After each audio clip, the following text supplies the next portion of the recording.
ॾिसी रहिया आहियो सिंध ग्रीन न्यूज़। मां आहियां गुलज़ार मंचालियो। ख़बरुनि जो सिलसिलो जारी आहे। हाणे ख़बरूं शामिल कंदासीं।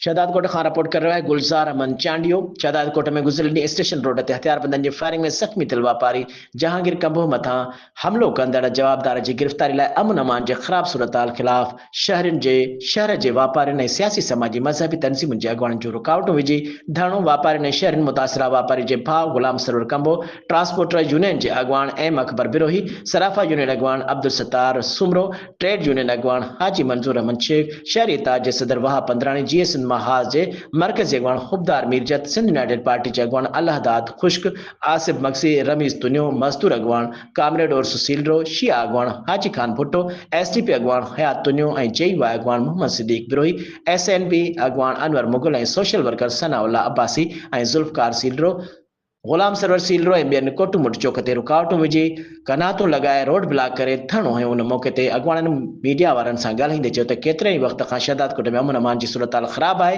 जंहिंजो ताज़ो मिसाल गुज़िरियल ॾींहुं सरेआम हथियारबंदनि फायरिंग करे वापारी जहांगीर कंबो खे सख़्तु ज़ख़्मी करे फ़रार थी विया, पर पुलिस का बि गिरफ़्तारी नाहे करे सघी। हुननि चवणु हुयो त को बि वापारी ऐं शहरी महफ़ूज़ न आहे। चोरियूं फुरियूं रोज़ जो मामूल बणियल आहिनि। पुलिस अघुर निंड सुतल आहे। हुननि सिंध जे वॾे वज़ीर ऐं घरू वज़ीर खां मुतालबो कयो त शहदादकोट जे अमन अमान जी ख़राब सूरत हाल जो नोटिस वठी अमन अमान क़ाइमु करे शहरनि में पखड़ियल बेचैनी ख़तमु कई वञे।